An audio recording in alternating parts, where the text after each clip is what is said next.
Welcome back to an introduction to programmable logic controllers, Part 2. This is presented by the www.plcprofessor.com website and PLC Professor YouTube channel. This is an example of a relay control panel.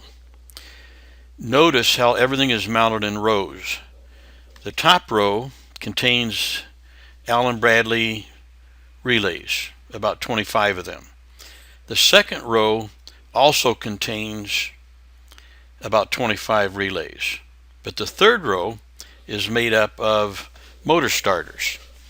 Remember, I explained in an earlier presentation that motor starters are really 3-pole single throw relays or contact relays with the addition of something called motor overloads. These are thermally sensitive devices that will open the path for current flow if there is too much current. The key element to grasp from this photo is that there are many relays mounted in many rows. This is a graphic illustration of an industrial control panel. If we remove the face of the enclosure to reveal the actual backplate or panel, we see an array of brown rectangles that we are representing as individual relays. An actual panel would have additional devices, but our panel is made up of a very neat rows of just relays, but they are not all identical.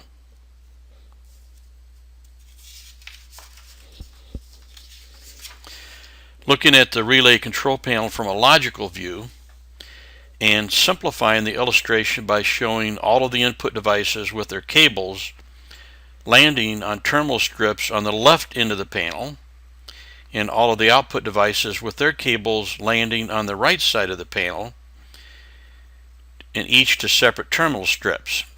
So you see 2 rows of yellow relays, and then on one end you see a row of terminal strips, and then on the other end of the panel. So ordinarily input and output devices would not be separated out like this. But for the sake of our illustration and explaining how a relay control panel functions, this is necessary. Now, all the relays on this panel are probably of this type. In the previous slide, all the relays were brown, but now we have a column of yellow relays on each end. These are the interface between the input and output field devices. The input devices are proximity switches to detect the presence of objects in close proximity. They're non-contact. They function by emanating a field, either magnetic or electrostatic, from the face of the device and then changing state when the field is disturbed by the presence of an object. I demonstrated this to some degree in a previous lecture on basic electricity and magnetism. And then also for input devices we have photoelectric switches or photo eyes. These are another presence sensing type of device that function by changing state, going from off to on to off. When a beam of light is broken, if it's a through beam type photo eye, or the device senses reflected light. You have 2 types of photo eyes. There are those that are called through beam. In other words, you have a sensor on one side of a path of travel, and then you have a light source on the other. And when the object goes by and breaks the beam, the sensor says, aha, something's passing by. You have other devices that, for instance, the one right in front there, you can see it has 2 lenses. Looks like 2 eyes. One of those emits light and the other looks for light reflected back. So when an object passes by and the special frequency of light is reflected off of that object back into the other lens, it detects the presence. Besides proximity switches and photo eyes, we also have limit switches. And they're one of the oldest presence sensing devices, sensing presence by actual contact with an actuator on top of the device that operates a switch. 2 of those you can see a plunger with a little wheel. The other 2 would require an additional item that you purchase called an actuating arm that's adjustable both in length and angle. Also, condition switches, which have been around quite some time, they operate a switch when a temperature or pressure change is sensed. All of these devices are digital. That is to say, they have two states. They're either on or off. The bulk of the relays are the internal relay logic that respond to the changes in the state of input devices or respond to a combination of states of several input devices.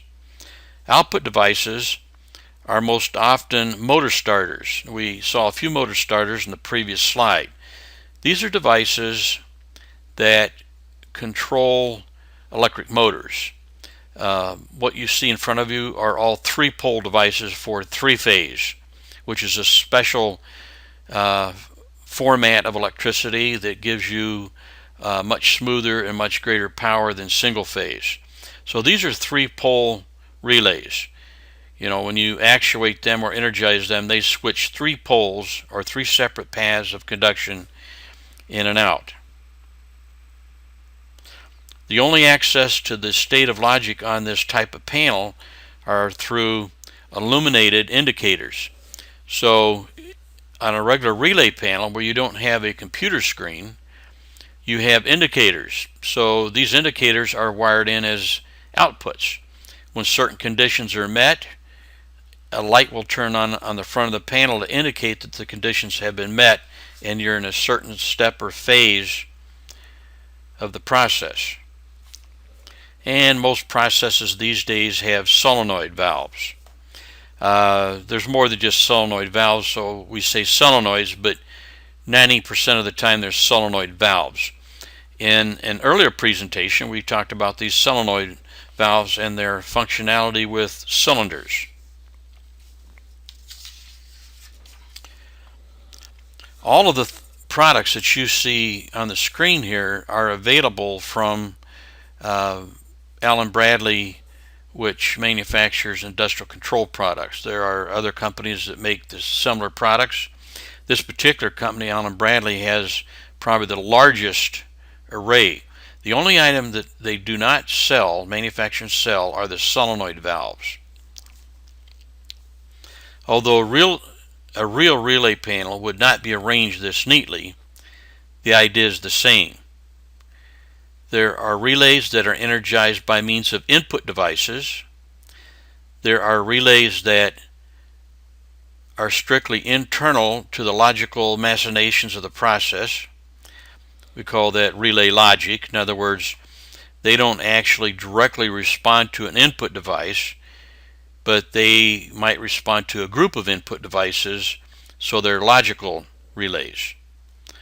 And then, of course, we have relays that switch the output devices on and off as programmed.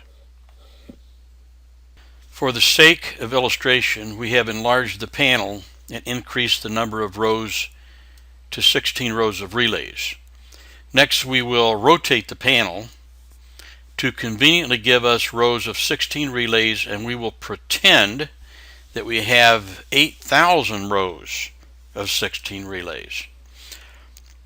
Actually, in computer land, 1K is not really 1,000 and 8K is not really 8,000. And you will see why later when we talk about the binary number system.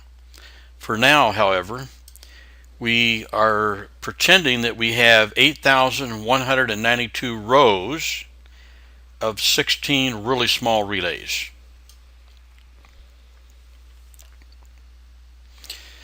So we now are going to identify our relays by row and position. That is to say that we have coils 0 through 15 in row 0, and we have 0 through 8,191 rows, which is a total of 8,192. Because in computer land, everything starts with 0. If this were relay coils, it would be, we would have row 1 through row 8,192, and we would have coil 1 through 16.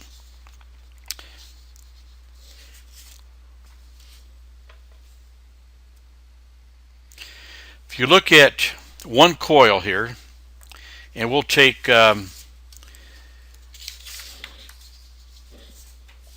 last coil in the first row. So we would identify this coil as row 0, coil 15.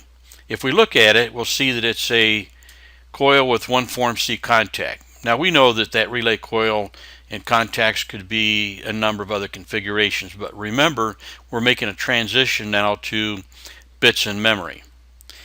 If we need more contacts for that coil, we just simply add more contact blocks.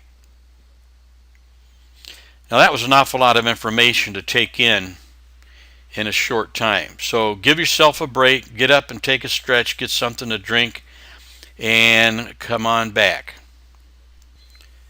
There are several number systems made use of in the human interface to programmable logic controllers. At the fundamental level, at the actual computer electronic level, everything in any computer is binary. Binary is a base 2 number system.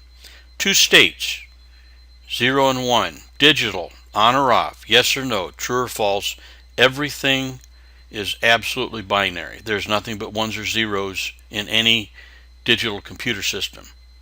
Therefore, decimal, hexadecimal, octal, and binary coded decimal are used to interpret the binary values present in the memory of the programmable logic controller and display them on the screen in the programming software.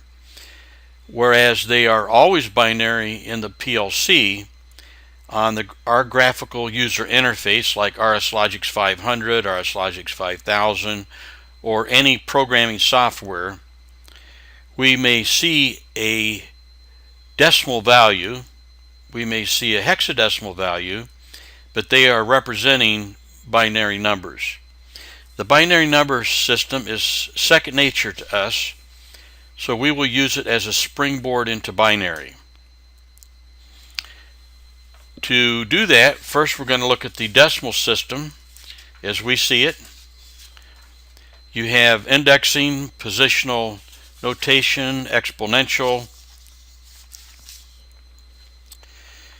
Indexing would be like an odometer. So if you look at the highlighted area there, and you see 0 through 9 in various vertical positions. So if you take the least significant digit, which would be the 0 to the far right, for every 10 clicks of that position, the next position to the left is going to click once.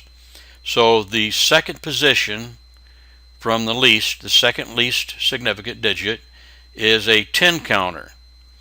The third position is going to click once for every 10 clicks of the second position, which clicks once for every 10 clicks of the first position. So that's 1 times 10 times 10, so that's 370.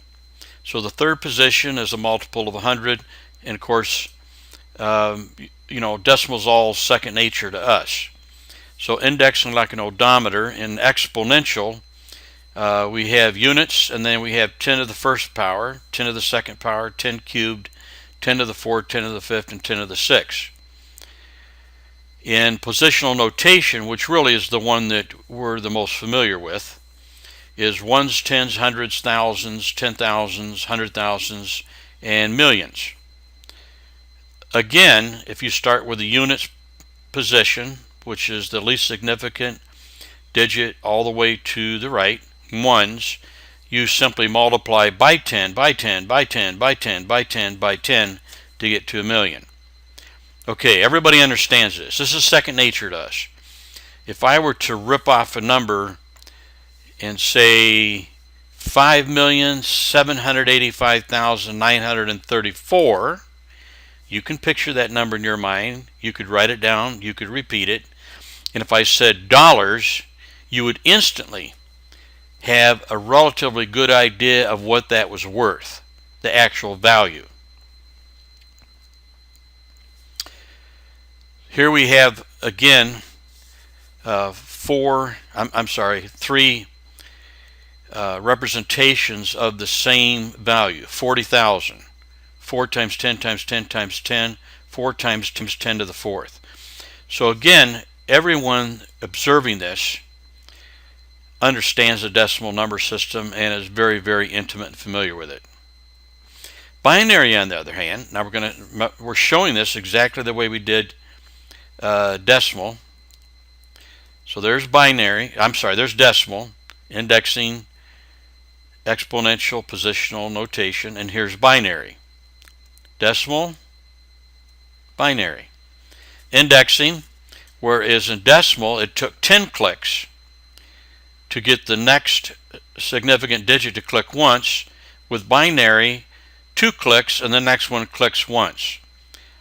Exponential, units times 2 times 2 times 2 times 2 times 2 times 2, or 10 to the first, 10 squared. I'm sorry. I'm so used to saying scientific notation. 10 to the 0 power is units. 10 to the first power is twos. 2 to the second power is fours. 2 to the third power is eights, and so on. Now here's an interesting point. Notice that the exponent on the base 2 number system goes beyond 2 characters. So in the binary number system, there's only 2 characters, 0 and 1. There is not a 2. 2 is not part of the binary number system. It's zeros and ones. So if you get 2 clicks on the least significant digit, then the next position goes to 1. Well, there isn't really a name for any of these positions, just like over in positional notation. We typically say 1, 2, 4, 8, 6, 1, 2, 4, 8, 16, 32, 64, times 2 is 128, times 2 is 256, 512, 1024, 2048, 4096, 8192, 16384, and so on. But in order to describe anything between human beings and the binary number system, other than saying 1 or 0, we have to use the decimal or base 10 number system. Otherwise, nobody would have a clue what we were talking about. So keep this in mind. There are no words in the English language to describe anything in the binary number system other than 0 and 1. We say we have a 2. We say we have a 4. We say we have an 8. But 2, 4, and 8 are not words that describe the binary number system. So the binary number system is in a land all by itself. There is no way to talk it. No one can talk binary. Okay, hexadecimal, base 16 number system. We're not going to elaborate as much on this. However, and you haven't really looked at it yet, if you take a 16-bit binary word, that's 16 positions, and in each position you have a 0 or a 1. For hexadecimal, you can break up those 16 positions into 4 groups of 4 bits. And then each group of 4 bits is represented as you see here in this diagram. So 4 zeros is 0, and if you go down through the first column there, you get to the bottom, you have an 8, no 4s, no 2s, no 1. Well, 8 and 1 is 9. However, the next position, 1 0 1 0 at the top of the column on the right hand side, that would be equivalent to decimal 10, but you can't use 10 as a single symbol to represent one value. So in other words, for the first 10 positions, 0 through 9, or 4 zeros through 1 0 1, we could use a single character, 0 through 9, to represent the value. But when we get to the top of the next column, we can't put in 1 0 as a single symbol. So instead we use A, B, C, D, E, and F to complete these 16 possibilities for 4 binary digits. In other words, if you take 0 0 0 0, which equals 0, if you take all the possible combinations of those 4 bits, you see them all right here. So For 3 bits, there are 8 combinations. For 4 bits, there are 16 combinations. For 5, there would be 32, and so on. For each additional binary position, you double the total number of combinations. So if we look at the value over on the right there, 1011, in hexadecimal, 1011 is 11. So if you add up the binary values, look right above it, you see the blue arrows point down, and then you see 2 to the 0, 2 to the first, 2 squared, and 2 cubed, right? Well, you figure that out. You've got a 1, a 2, and then 2 cubed is 8. So 8 and 2 is 10, plus 1 is 11. You look over at 1011 in the white area there, equals B, 11. So B represents a hexadecimal 11. We don't use a lot of hexadecimal in programmable logic controllers anymore, but you will see it, especially when it comes to something called a mask. There are certain instructions that use mask, and they are usually represented in hexadecimal. So once again, our 1011, 8 plus 0 plus 2 plus 1 equals 11, hexadecimal.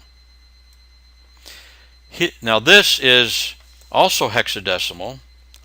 The previous one, 1011, when you look at that, you really don't know whether that's binary or decimal or hexadecimal. It's 1011. It could be 1011, or it could be hexadecimal 11. So typically you're going to see a subscript to the right and lower for the value. In this case, it would have an H. It would show that it was hexadecimal. Now, when you see a value like this one, A0F1, because you see alpha characters in there, you know it's hexadecimal. This value right here is really outside the scope of this lecture, but it shows you how difficult it is to deal with any number system other than decimal. I mean, binary is not real bad, but hexadecimal and octal become very difficult. Okay, binary coded decimal is another variation, and you see they've divided up the 16 bits into 4 groups of 4 bits.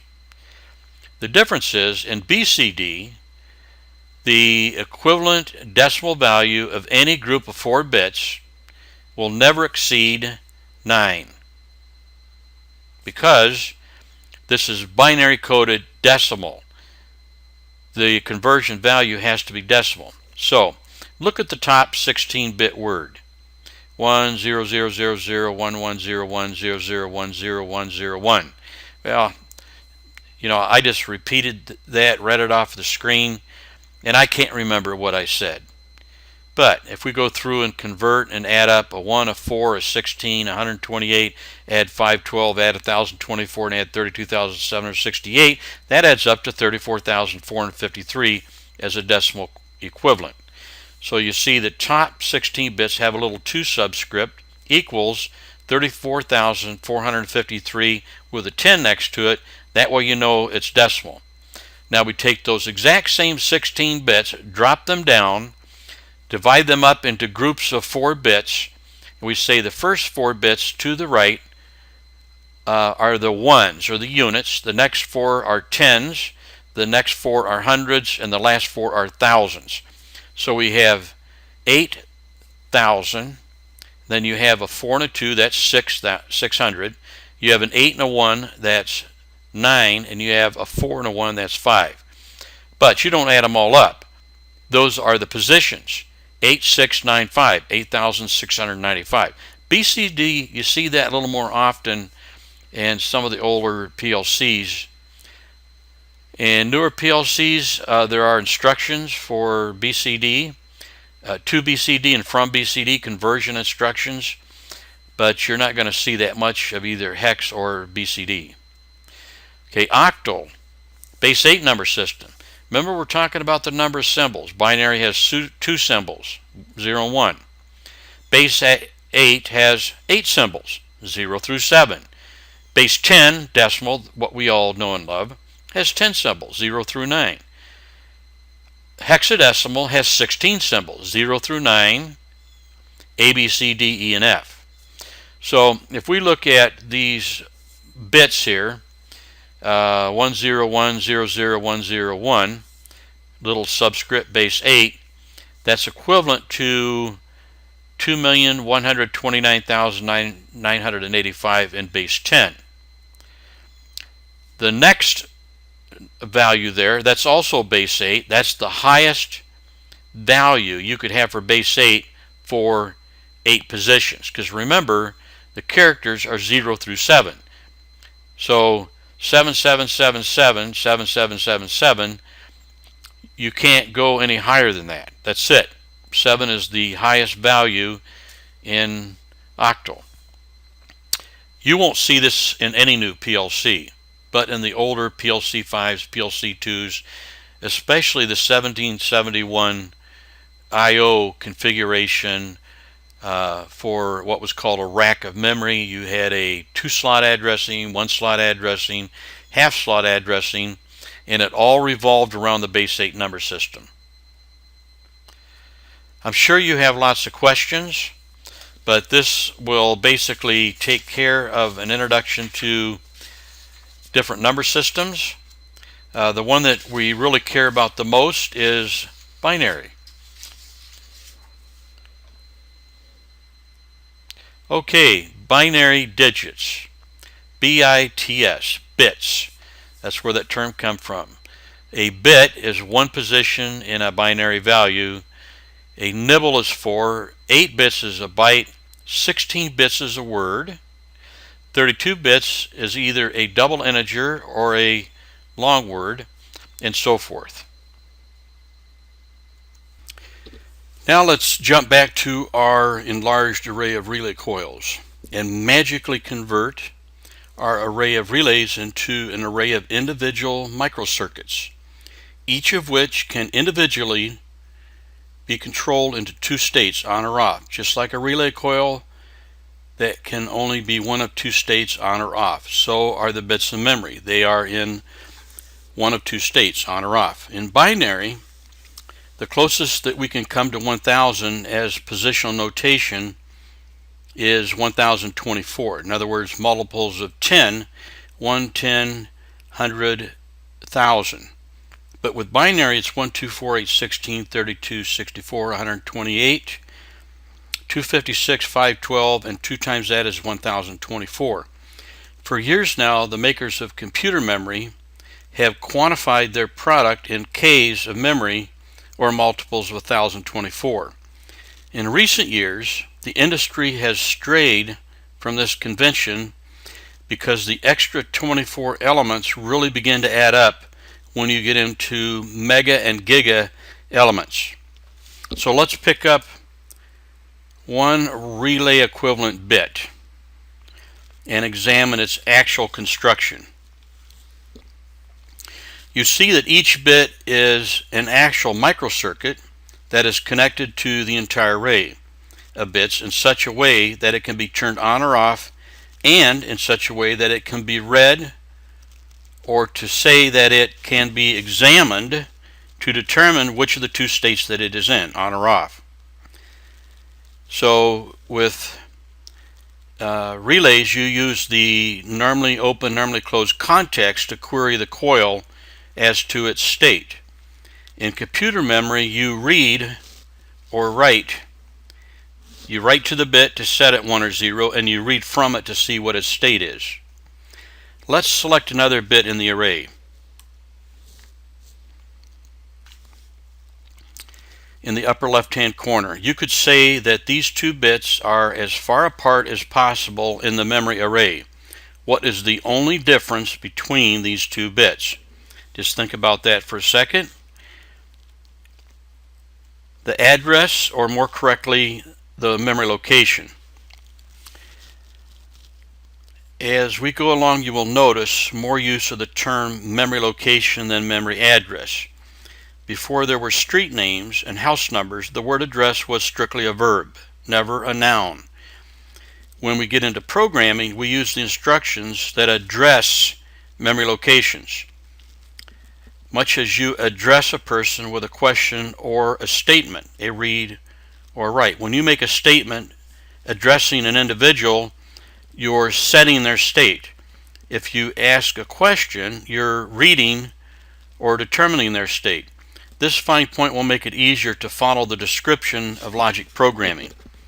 Okay, here's one last look at a relay.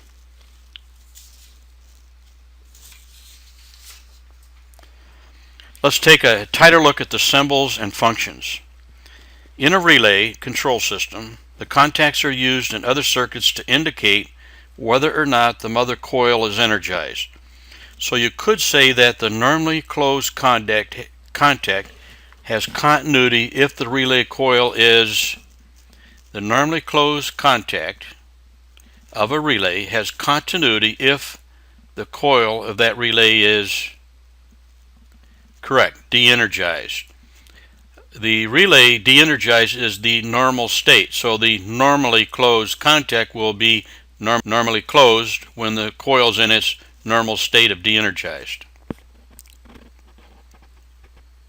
True and false are an alternative to on and off. The normally closed contact is true if the relay is de-energized or off.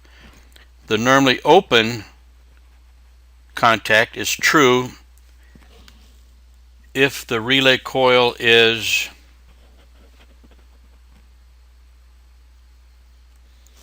energized. Or you could say the normally open contact is true if the coil is energized. The normally closed contact is true if the coil is de-energized. After all, we are going to be talking about the state of bits of memory from here on, and they are on or off. Okay, we've replaced the relay now with a bit of memory. The symbol for the bit looks kind of like a circle, like a relay coil. Now the reason that it has the shape it has, believe it or not, was in the early days a printer could not print a circle. So when you were printing out your PLC program, the closest they could come was an open and closed parentheses. And that's how we kind of got stuck with this symbol for the bit. And then of course you have what looks like a normally closed and normally open.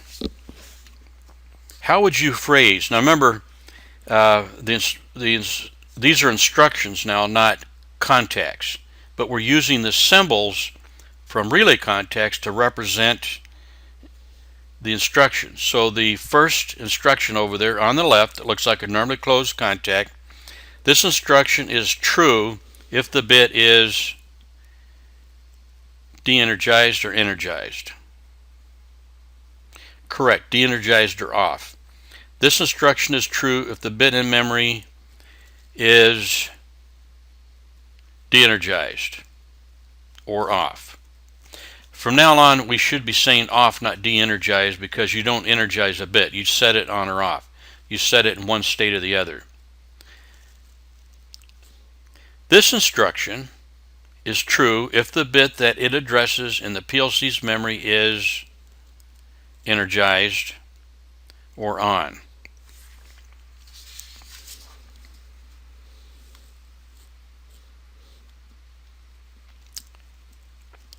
Let's do this again.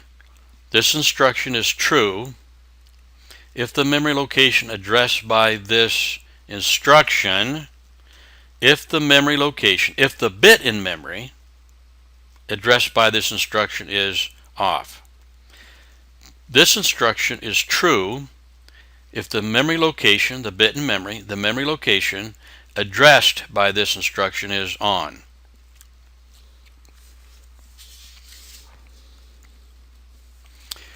This instruction is false if the memory location, the bit in memory, if the memory location addressed by this instruction is on, because this instruction is really true if off.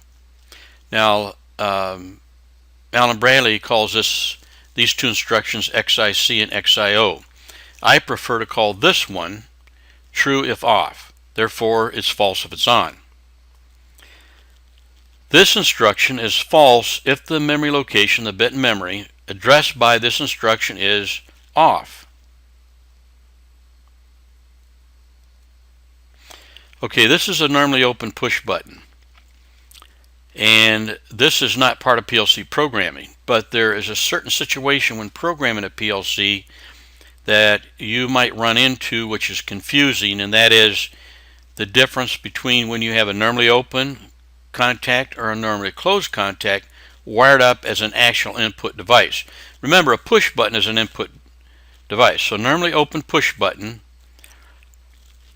is spring-loaded in this position, the open. When you press the button, a normally open push button, this is now held closed. So when you're pushing the button, you have continuity, and if this is wired to an input of a PLC, that input is on. This is a normally closed push button, and it has continuity when you're not touching it. So if this is wired up to a PLC input and no one's touching it, the input is on even though this button is not pushed because it is normally closed. Now don't forget this. So if we push the button, the contact is broken, the input that it's wired up to goes off. So a normally closed push button, when you push it, the input that it's wired up to will go off. So remember the difference between normally open and normally closed contacts out in the field. In the actual input field circuitry, they're just the opposite of each other. Okay, normally open push button, normally closed push button. Look at those closely. There are cases where you want to initiate a sequence when a button is released. We especially see limit switches that are held opened or closed against their normal state. In these cases, we refer to these switches in their normal state held closed. With push buttons, you don't normally hold them closed. However, with limit switches, it is possible the machine could rest against a normally open limit switch and hold it closed. Or with actual push buttons, you may have a situation where you have to hold the button down for a specific length of time. You have to exceed that interval, otherwise the logic in the PLC ignores it until after a timer has timed out, and the same would go for a normally closed push button held open. What this does is this prevents triggering logic by accidentally bumping these push buttons. Continuing on with our relay panel, remember that we still are representing the logical landscape with 8,192 rows of 16 relays. We're only showing the coils because the coils really represent the individual or collective state of all the conditions that we're working with in our logical program. So let's zoom in on just one row, row 1, coils 0 through 15. Now let me explain something. The layout or the actual location of a coil is defined by row and coil. Row 1, coils 0 through 15. But that's not necessarily the name of the coil. For instance, so far in our presentations, we've used the designation for a contact relay as 1CR. It means it's the first one that we assigned as we were creating our logic. And then the next one would be 2CR, 3CR. That doesn't mean that 1CR is the second relay coil from the right in any one of these rows. In other words, 0 through 15. So it's not 0CR, 1CR through 15CR. This is the physical location, not the logical location. Keep that in mind. Now we're going to take these 16 relay coils, because remember the coils represent the state. The state of the coil represents the state of the collective devices that control that coil. Okay, now we're looking at those same 16 coils, row 1, and coil 15 is the one that we have assigned the name to 1CR. These are all contact relay coils. We haven't changed to bits in memory yet. So if you look at our diagram here, this portrays a connection between an actual input device, the relay coil, and the relay contacts. Always remember that there is no electrical connection between the input device and the relay contacts that represent their state. So 1CR represents the state of that pressure switch in the field wiring that runs off of 24 volts DC. 1CR-1 and 1CR-2 also represent the state of that coil 1CR, which represents the state of the pressure switch. You could say that 1CR-1 and -2 also represent the state of that pressure switch, but only because that pressure switch is wired up field wiring wise to that coil. The actual input devices turn relay coils on and off, and the contacts read the state of those coils. You could say that the relay coil controlled by the input device represents the state of the input device. Looking at the input device, it is a pressure switch. When the pressure reaches a pressure that was set, it is said to have reached its set point. So that pressure switch has a dial on it that you can't see in the diagram, and you set that dial for a particular pressure, PSI. When that pressure is reached, that particular sensor is going to close. As you can see, it's normally open. It's held open by a spring. The spring tension is adjusted by that knob that controls the set point. At this point, the contacts in the device change state. The device can have both normally open and normally closed contacts.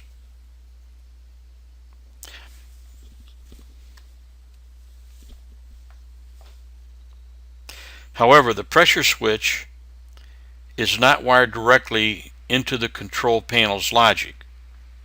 The state of this input passed through a device that isolates the field voltage from the electrical circuits of the control panel.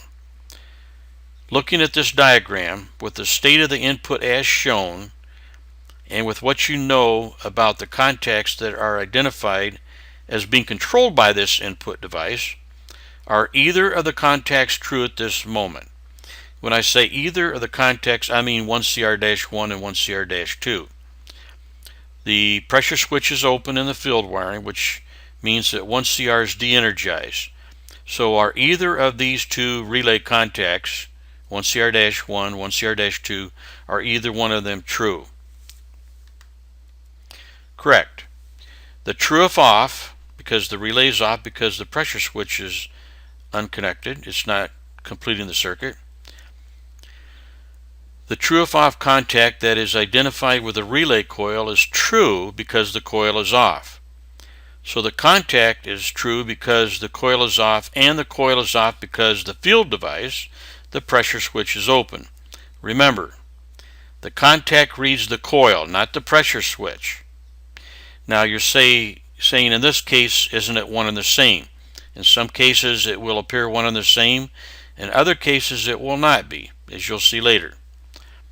What do you think will happen when the pressure device reaches the set point? Correct. The state of the contacts change, allowing free electrons to pass through the coil of the relay, energizing it. Consequently, the contact that was true is now false, and the contact that was false is now true. So 1CR-2 is now true because it represents 1CR, which represents the pressure switch.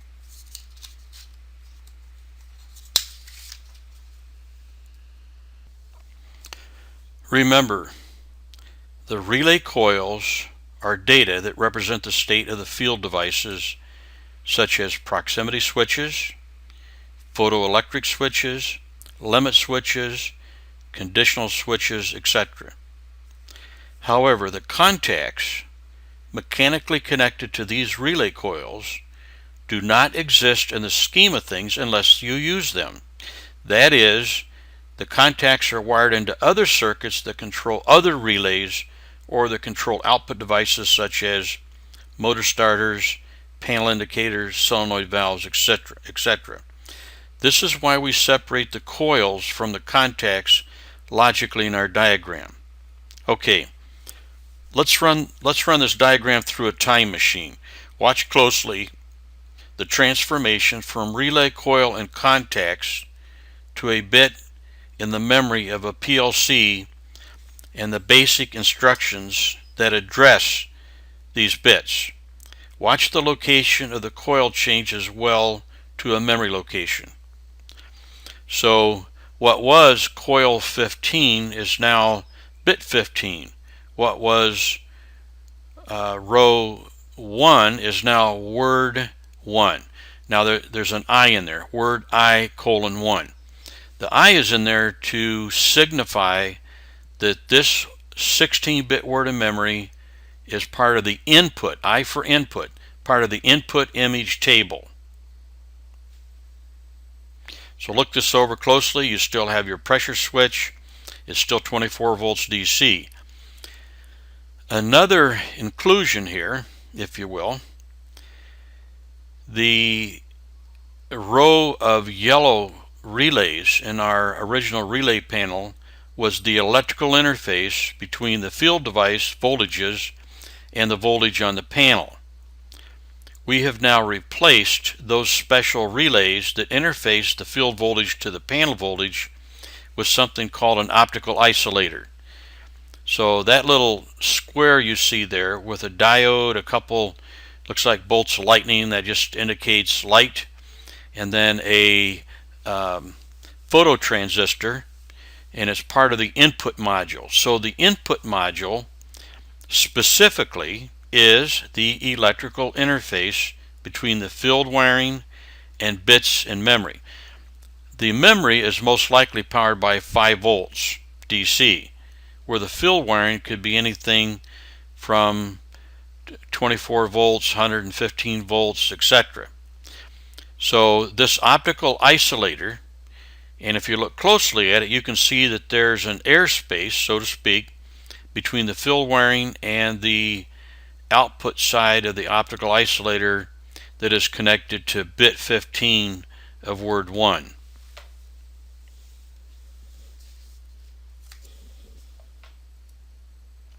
This optical isolator is made up of 2 components. Now there's actually more components than this, but for the sake of illustration, representation, we have a diode. That's the black arrow with the point of it against a flat line. There's a cathode and an anode here. Now the direction of the arrow is in the direction of conventional current flow. Remember, we explained in an earlier lecture that early on in the days of scientific discovery that they named the 2 polarities positive and negative, positive meaning excess, negative meaning deficiency. And that's the direction they thought that current flowed. Well, it turns out that actually the component that moves, the electrons, flow from negative to positive, which means they would flow against the arrow. So regardless of whether you want to use electron flow or conventional current flow, this diode, this arrow, it's a rectifier. It only allows current to flow in one direction. This particular diode is an LED, light emitting diode. So when you apply voltage across this diode and you have current flow, which electron flow would be from the bottom against the arrow up to the top, it emits light. To the right of this optical isolator is a transistor. It's a 3-layer device, meaning that it has a emitter, a base, and a collector. The base, though, instead of having a wire or a conductor connected to it, is sensitive to light. So look at it this way. The 2 little bolts of lightning there, the light coming from the LED hits that flat line that's part of the phototransistor. That basically is sensitive to light. And you have a voltage applied from the bottom of that phototransistor to the top. We're talking about the right side of this opto isolator now. the flat line with the two lines that come in at an angle, one of them has an arrow on it. So you have a voltage applied across this from top to bottom. When light strikes the flat line, which is the base, it allows it to conduct. So basically you could say when you turn the LED, the light emitting diode, on the left, when it goes on, the transistor conducts electricity. When the light emitting diode on the left goes off, the phototransistor on the right shuts off. So we illustrate this. We have current flowing through the LED. It produces light, hits the base of the phototransistor, and you have current flow. So if the input is on, in other words, if that pressure switch closes, you have conduction, and then you have conduction through the phototransistor to the bit in memory. When it goes off, you no longer have transmission to that bit in memory.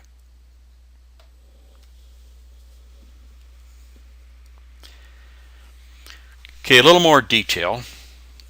This is a diagram that portrays the connection between an actual input device and the PLC's memory. Always remember that there is no connection between the input device and the ladder logic instructions that use their state. The actual input devices turn bits in memory on and off, and the instructions read the states of those bits. Just like a contact on a relay basically reads the state of the coil. You could say that the bit in memory controlled by the input device represents the state of the input device. Looking at the input device, it's a pressure switch. When the pressure switch reaches a pressure that was set, it has reached the set point. At this point, the contacts in the device change state. The device can have both normally open and normally closed contacts. However, the pressure switch is not wired directly into the PLC's memory. The state of this input passed through a device that isolates the field voltage from the electronics of the PLC. This is called an opto-isolator. And the opto-isolators are normally packaged in groups of 16, placed into a separate module that is slid in and out of a rack. So if you have a particular type of device you want to integrate into your PLC, you buy an input module that has the correct opto-isolators to integrate that input device into the PLC. When the input device completes the field circuit, the free electrons flow through an LED that illuminates a photoreceiver, allowing current to flow to the bit in memory. The sole purpose of this device is to isolate the field voltage from the PLC circuit. This arrangement allows all manner of input devices to connect to the PLC without needing a relay to isolate it. Remember, in our earlier presentation, we used the isolation between the coil of a relay and its contacts to isolate the field voltage from the logical voltage on the panel. The reason that it is important for you to understand this is because a big part of the market and a major component of all PL systems are the I/O modules. These are the individual modules that allow different types of field devices to interface into the PLC's memory. Looking at this diagram with the state of the input as shown, and with what you know about the instructions that are addressing the bit in memory controlled by this device, are either of the instructions true?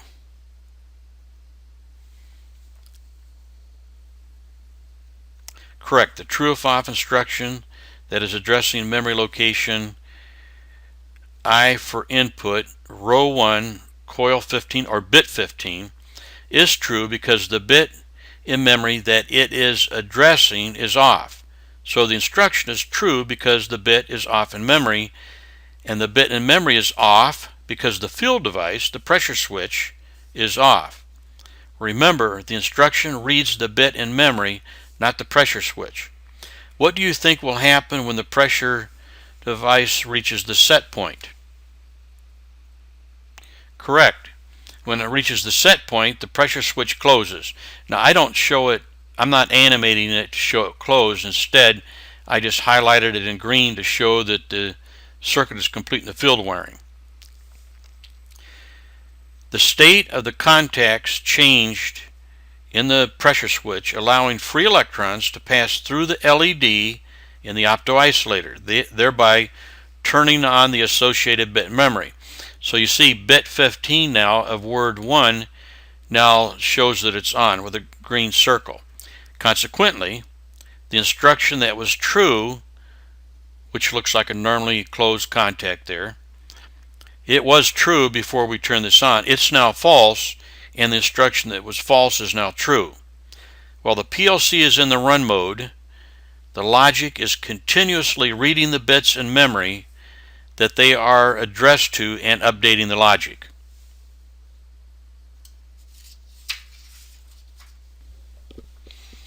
Well, we've made a few changes here.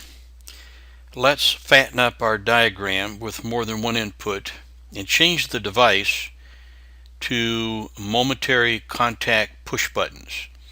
We did have a normally open pressure switch in there. Now we have a normally closed and a normally open push button. There are two push buttons in this diagram. What is the difference between the two? Correct. The first one has a normally open contact. The one on the top has a normally open contact, and the second push button has a normally closed, which means when neither button is touched, being pressed, depressed, the top one, a spring holds it open, and the second one, a spring holds it closed. Normally open, normally closed. Okay, consider their normal state as you see them right now. Are either of the two input devices completing their input circuits to the PLC? So the question is, are either one of these two supplying voltage to the input module to turn the bits on in memory? Give you a second to think about that. Correct. The normally closed push button connected to bit 14 of word 1 is a completed circuit, and the free electrons are flowing through the optical isolator and turning on bit 14 of word 1 in the PLC's memory. Look closely at the PLC instructions that look like relay contacts. Remember, we're making the transition from relays to bits in memory. So we substituted actual electronic bits in memory for the relay coils, and for the contacts we're substituting logical instructions. And they look like normally open, normally closed contacts, but they're not. They are instructions that are true if on, true if off, based on addressing a bit in memory. And you can see each instruction has right above it input colon 01/ and a bit number. That's analogous to a coil number of row 1. Okay, look closely at the PLC instructions that look like relay contacts. Compare their state to the bits of memory that they are addressing. Which instructions would be true with neither push button actuated? In other words, right now no one's pushing any buttons. Which of these instructions would be true? Correct. True if on instruction addressing bit 14 is true because that circuit is complete, turning on that bit in memory. But the true if off instruction addressing bit 15 is true because the circuit for input 15 is not on and the bit in memory is off. So here's a major point of confusion for many people making the transition between relays and PLCs, even though it makes perfect logical sense. The problem is this is a normally closed push button, so when it's not pressed, the bit is on in memory and the true if on instruction is true. So a lot of people look at this and say, well, if you're not pushing the push button, then how come that instruction that looks like a normally open addressing bit 14, how come it's true if you're not pushing the button. It's true because the circuit is on the field wiring. Has nothing to do with whether the push button is pressed or not. When you write code, when you read code, you have to know what kind of contacts you have in your input devices, because not just push buttons have normally open, normally closed. All the other sensors have the ability to connect up a normally closed or a normally open contact to the input. You can set photo eyes to what they call light operate and dark operate. Two different modes of operation. One of them turns on the bit memory if it doesn't see anything, and the other mode of operation turns it on if it does see something. You have to know what you have in your input field wiring to relate that to the logic in your memory, those instructions that look like normally open, normally closed.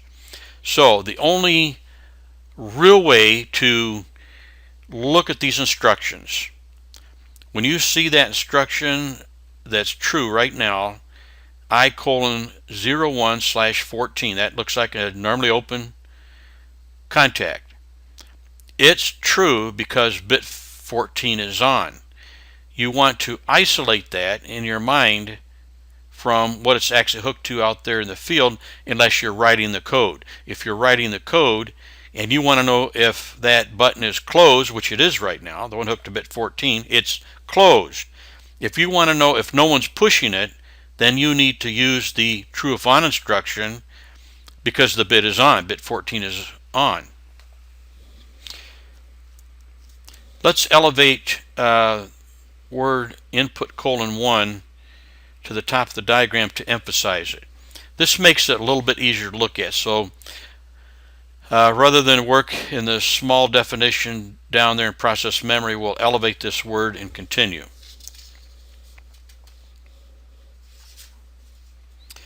Before we depress the push button, run through this action in your imagination and visualize what you think will happen. Okay, we have a finger poised above the normally closed push button. What is going to happen in the opto-isolators and in memory, and how will the instructions change their true-false status when you push that button? When the normally closed push button is pressed down, it forces the contacts open. The input circuit is now incomplete, and bit 14 of word input:1, input word 1, in the PLC's memory is now off, and the instructions that address it must change from true to false and false to true. So you see, when we push that button, the only thing that changed in the logic is the two instructions, both addressing input:01/14. The one that was true went false, and the one that was false went true. So look at the state right now. Of the two instructions addressing bit 14, which one's true, which one's false? That's right, the top one's true because it is true if the bit that it is addressing in memory is off. Why is that bit 14 off? It's off because you opened up the field wiring. Whether you did that by letting go of a normally open button or pressing a normally closed button, that only matters when you're actually writing your code to decide which of the two instructions you want to use. But get this straight in your head. When you press a normally closed push button, the bit memory goes off and the true if off instruction becomes true. Because when you push the button, a normally closed button, you're basically, when you push it, you're breaking the circuit and it's now off. So the true if off instruction is true. You want to look at it that way. Let's try another push button. What would you expect this to do when you press this button? Now remember, we let go of the normally closed push button. It's now conducting again, and bit 14 is back on, correct? So the input device connected to bit 14 is closed, completing the circuit that turns bit 14, that turns on bit 14, and the instructions true if on and true if off reflect the state of bit 14 in memory, which reflects the state of the input device, correct? The input device connected to bit 15 is open, and the circuit that turns bit 15 on and off is keeping bit 15 off, and the instruction addressing bit 15 reflects this state. Correct? If you look at the two instructions that address bit 15, true if on is false right now, that's on top, and then right below it, true if off is true because bit 15 is off. So if we push the button, the push button's contacts close, completing the circuit, allowing free electrons to pass through the LED in the optoisolator, casting light on the phototransistor, which conducts, turning on bit 15 in the PLC's memory. And the instructions that address bit 15 of word input 1 reflect the state of bit 15, which reflects the state of the normally open push button now being depressed. Not depressed, depressed. You see, the only thing that's changing state is bit 15, so the instructions that query bit 15 are changing state. Normally open, not pressed, true if off instruction is true. The true if off, it looks like a normally closed relay contact addressed by input :01/15. You're not pushing the button and it's true. You push the button, it goes false and the other one goes true. Okay, if you look up above, you see both bits in memory are on. Bit 14 and bit 15 are both on. One button is being pushed and the other is not. Make sure that you continually reflect on this when you're writing your code and you're analyzing logic. Just because the bit in memory is on doesn't mean that someone pushed the button, because it might be normally closed. That's why typically we use nothing but normally open contacts in our input devices, because that's what people expect. They expect if there's nothing there, nothing being sensed, the button's not pushed, they expect it to be off and the bit in memory to be off. So we can use normally closed push buttons because normally closed push buttons fail safe. For instance, let's say that normally closed push button was a circuit stop or a motor stop, and if the wire became broken or the switch became defective and the circuit opened, then that declares that the button has been pushed even though it really hasn't. So if it's a button that when you push it requests a safe state, then you want to use a normally closed push button, because if it opens, wire breaks, forklift backs into the machine, breaks the conductor, operator gets mad, bangs on the switch and breaks it, it fails, but it fails to the safe condition. So that is typically the conventional use of normally closed contacts, is if you want a fail-safe condition. Well, we've really enhanced our graphic now. We've expanded it not only to include a rung of relay ladder logic, not a relay circuit. This is not a normally closed contact, normally open contact, but this is a true if off instruction, true if on, and an energized output. And we still have our two inputs, they're push buttons. However, this one is now a normally open. So both of these push buttons are normally open. We also have an output, a solenoid. So this could be a solenoid that operates a cylinder. Notice also we've expanded our memory from 1/16-bit word to more than a half a dozen. And because I looks like 1 and output O looks like 0, we're putting our output image on the bottom and then our input image next up to that. So here's our output image. We have 4 words of output image and 3 words of input image. So now we have more bits in memory to work with. Let me ask you a question. If word I1, that means word 1 of the input image, and bit 14 if it represented a de-energized relay coil instead of a bit in memory, would this contact be open or closed? I call it a contact because we're relating it to a coil of a relay, not a bit in memory. So if this normally closed contact were associated with a de-energized relay coil, would this contact be open or closed? If the relay is de-energized and that's normally closed, then it would be closed. Why would it be closed? This contact is normally closed and the normal state of a relay coil is de-energized. So once again now we're kind of jumping back and forth between the relay symbols and the ladder logic symbols relating coils of relays to bits in memory. If input word 1, bit 15 represented a de-energized relay coil, would this contact be open or closed? De-energized. That's right, it would be open. Why would it be open? This contact is normally open and the normal state of a relay coil is de-energized.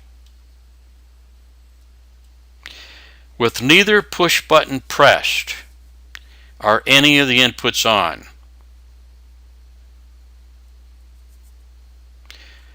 No.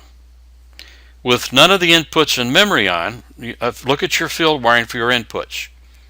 Neither switch is pressed, so you have no complete circuits, no current flowing through those LEDs to light up the bases of the phototransistors, so neither one of those bits in memory, bit 14 or bit 15, are on. With none of the inputs on in memory, are any of the instructions in this rung of logic true? Think very carefully. Remember, both bits are off. Look at the instructions up there. Are any of them true?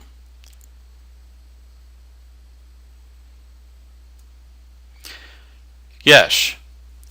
Input word 1, bit 14 is true because that's a true if off. Bit 14 is off, therefore it's true. So you have something that looks like a normally closed relay contact that's true when the push button is open.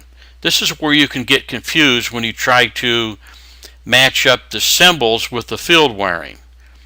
That instruction that is highlighted right now is true because it is reading bit 14 of word 1 in the input image, and it is true if off, and bit 14 is off because the button is not pushed.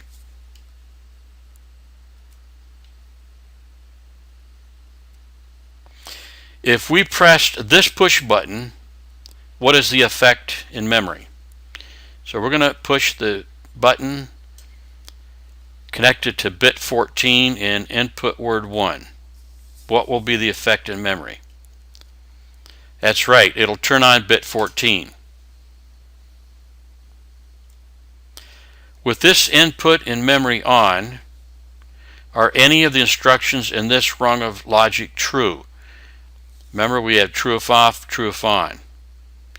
So we're talking about bit 15 is off, bit 14 is on. Are there any of the three instructions, and I'm talking about these right here, true if off, true if on, true if on. Only one of them addresses bit 14. Is this true if this bit is on? No. That's a true if off instruction. Why? Because it's a true if off instruction. Would you say or state this rung of logic? How would you say or state this rung of logic? In other words, if you wanted to put this into a sentence, how would you say it? Well, let's try it the long way, and then maybe we'll try it a couple shorter ways. If off and if on, or if on then let. That is the terminology that's normally used in programming language. If it's off or if it's on, then let such and such. Is there any connection between any of the instructions in this rung of logic and any of the input circuits or output circuits? Absolutely none. That's because the logic is totally independent of the functionality of controlling the input bits and transferring the output bits to the output devices. What's going on in ladder logic is solely within the memory. It has nothing to do with the field devices. Now the field devices, especially inputs, affect the state of memory bits, but the ladder logic itself only operates with the state of memory bits. The logic independently reads and writes to memory. You create the hardware image and then you write the logic based upon your knowledge of these assignments. The connection exists solely in the mind of the observer. The input and output devices cannot see the logic, nor the logic see the input or output devices. So if I was going to state this rung of logic, I would say if bit 14 is off and bit 15 is on, then turn on bit 0 of word 2. Or if bit 14 is off and bit 0 of word 2 is on, then turn on bit 0 of word 2. Now you're probably wondering, how could it be on if no one turned it on? That's a good question. We'll get to that. So if bit 14 is off and bit 15 is on, or if bit 0 is on, then let bit 0 be on. Now this only works if bit 0 in the output word 2 is already on. So basically, if bit 14 is off, look at bit 14 and 15 there in blue.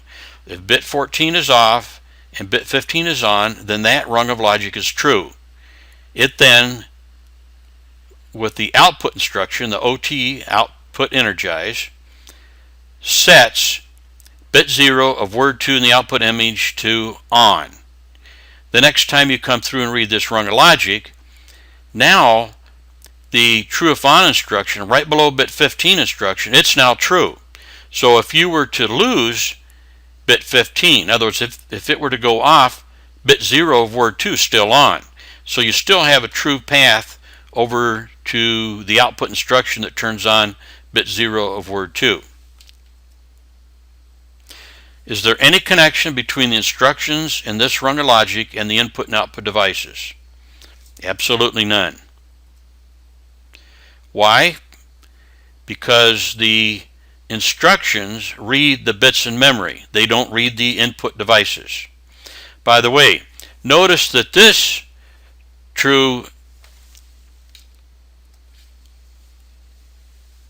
instruction right here is actually reading this bit over here. So your instructions, your conditions or permissives are not limited just to input words. They can read output words as well. Are any of the input or output devices on? Right now? None. Are any bits in memory on? Nope. Are any of the instructions in this rung of logic true? Remember, both the input devices are off. Now think carefully before you answer. Are any of the instructions in this rung of logic true? Of course. Bit 14 is off, therefore that true if off instruction is true. Bit 14 is off, therefore true if off is true. What happens if we push the push button connected to bit 14? That would be the bottom one over here, the normally open push button. What happens if we push the push button connected to bit 14? It turns on bit 14, and now the instruction that was true is now false. So someone's pushing the button and the bit is on, but the instruction is false. Are any of the input or output devices on? Yes. The input device connected to bit 14 is on. Are any of the bits in memory on? This is not a trick question. You can see the answer right there on the screen. Of course, bit 14 is on. Are any of the instructions in this rung of logic true? That's with bit 15 off, bit 14 on, and output word 2 bit 0 is off. No one ever turned it on. Are any of the bits in memory on? Of course, bit 14. Why? Because the push button that's connected to the opto isolator that controls bit 14 is pushed right now. It's on. That's why it's highlighted. Okay, both push buttons are released. The true if off instruction is true. What happens if we push the push button connected to bit 15? That bit is in memory is switched to the on state. So if we press that button, then that bit in memory goes on. Does this instruction become true immediately when the bit goes on? No, it doesn't. Why doesn't it? Not until the program scan reaches this rung of logic for the first time after the bit in memory is switched on. Now, everything happens so fast it seems instantaneous, but there's really a sequence of events over a period of milliseconds, thousandths of a second. And in programmable logic controllers, a thousandth of a second is a long time. So, when the push button was pushed, the bit went on, but the bit memory is not on for a few, maybe milliseconds. The bit goes on in memory, but the program scan, until it reaches that rung of logic, reads that instruction, which reads that bit memory. That instruction is not true. Once it becomes true, what happens after this instruction is true? The processor reads memory location, output word to bit 0 to determine if this instruction is true or false. The entire rung of logic is analyzed, then the OTE is executed with this true execution. So the rung is true already, but it always reads from left to right, top to bottom, and then executes the output instruction.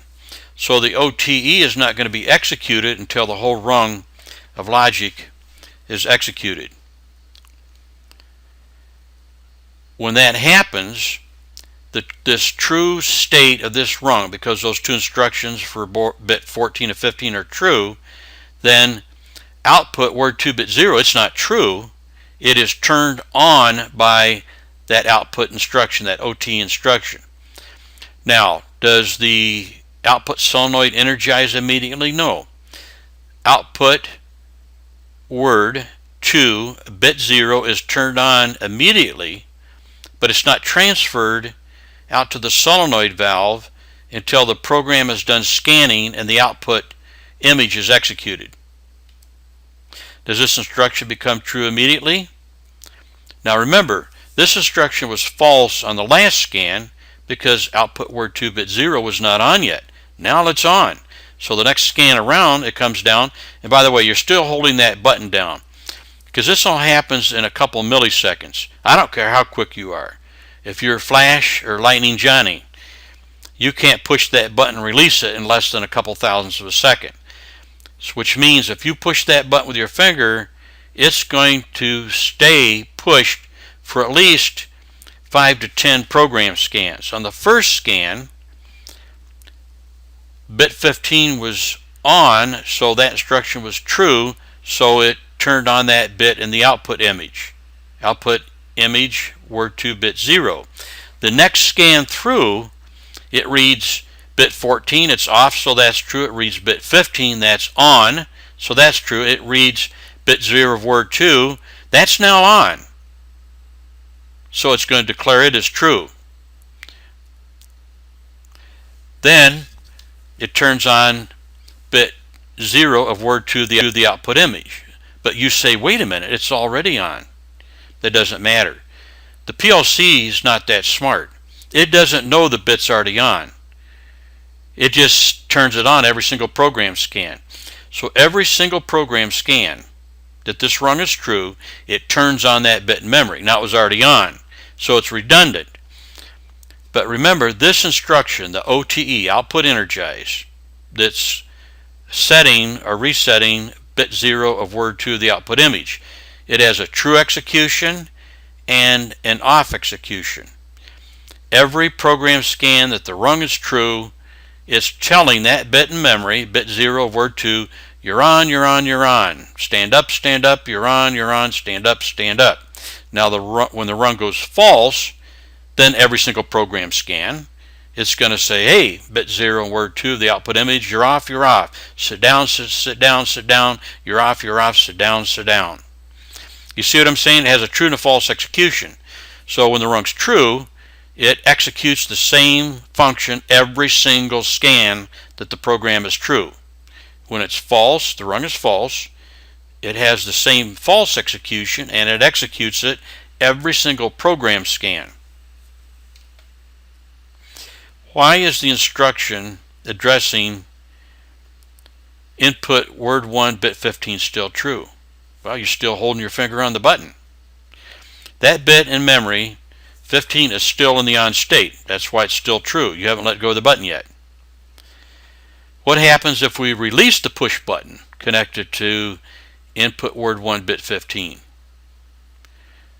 Bit 15 goes off, that instruction goes false, but look, the next program scan, it sees the bit 14 is off, so it's true, but it reads word 2 of the output image, bit 0, before it executes the OTE.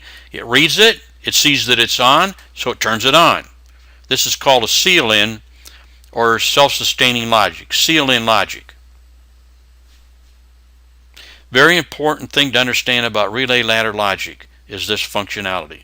Now this works the same with relay contact. So that instruction that looks like a normally open contact, which addresses bit 0 of word 2 of the output image, that would be a contact that was part of that relay coil over there, which is an OT instruction. You see they're addressing the same bit, right? Therefore, that contact would be part of that coil. So if that coil is energized, it's holding that contact closed, bypassing the push button hook to bit 15.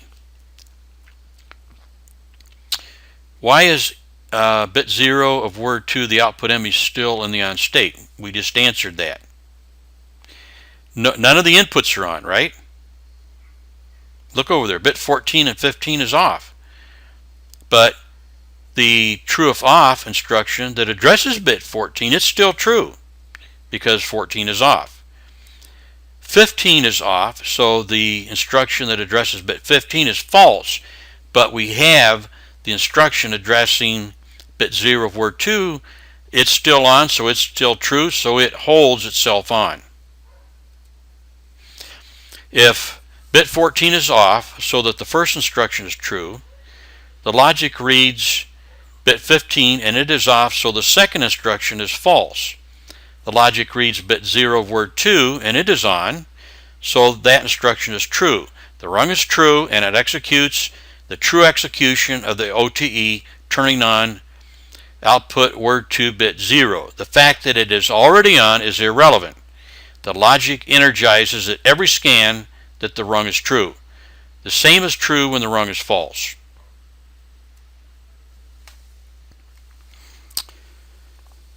No buttons are being pushed right now, and bit 0 of output image word 2 is on.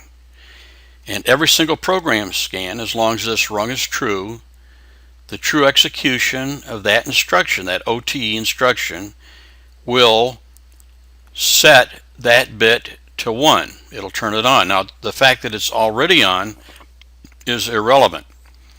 The rung only knows whether it's true or false. If it's true, it turns the bit on. If it's false, it turns the bit off. If it's already off, then it tells it to turn off. The result is still the same. So how do we turn this? How do we make this rung go false? Well, what happens if we push the push button attached to bit 14, which is normally open? Now, if you look at your logic right now, the first instruction, true if off bit 14. Well, 14 is off, so it's true.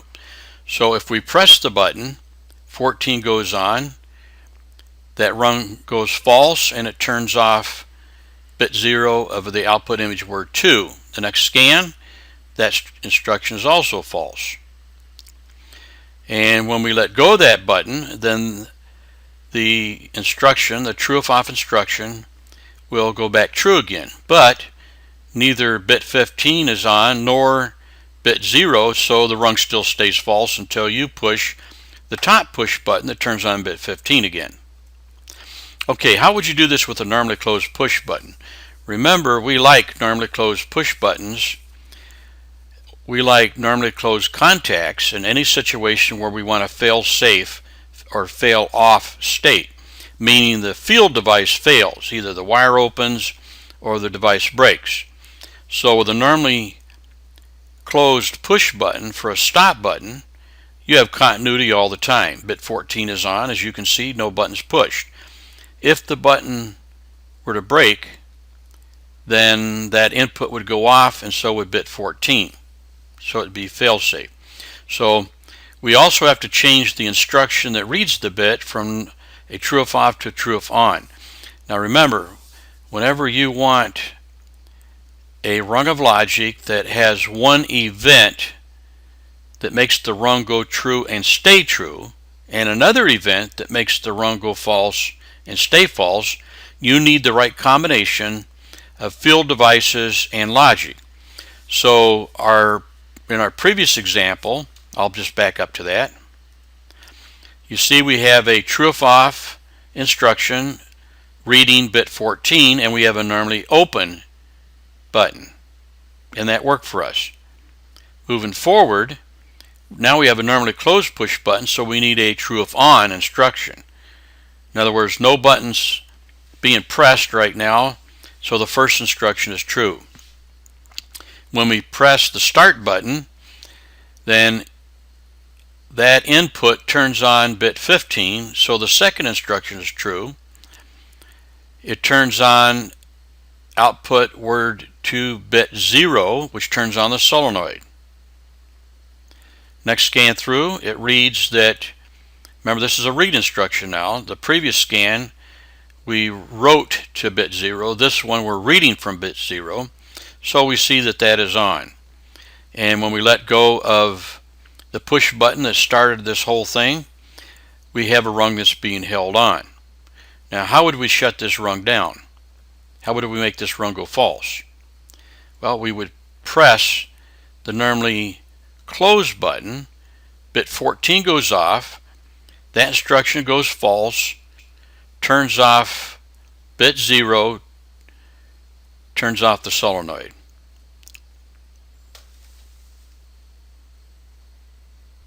This concludes this presentation. Thank you for watching. I hope you both had a good learning experience and that you enjoyed yourself. Again, thank you. Once again, thank you for watching the PLC Professor's training videos. This particular lecture can be used as a standalone lecture. I try to make it as generic as possible. The examples that I used were on occasion specific to the Allen Bradley Micrologics family. Also on the PLC Professor YouTube channel you can find a lengthy video on how to use free software to create a simulator. You can go to www.plcprofessor.com and purchase the electronic PDFs for the training manuals, the lab project manuals that go along with the majority of the videos, or I should say the majority of the videos on this channel are discussions and lectures relating to the lab projects and those 3 manuals available on the plcprofessor.com website. You can also order the printed forms of the manuals. They're considerably more expensive than electronic because color printing is very expensive. I am going to edit the 3 manuals back into one manual and see what it costs to print it as one manual. Again, thank you for watching. If you do purchase the electronic PDFs, we appreciate that you do not share these with other people. We priced the electronic versions inexpensive enough that everyone can afford to buy their own, and the revenue from these manuals is the only revenue that supports creating more of these videos for the PLC Professor YouTube channel. Once again, thank you.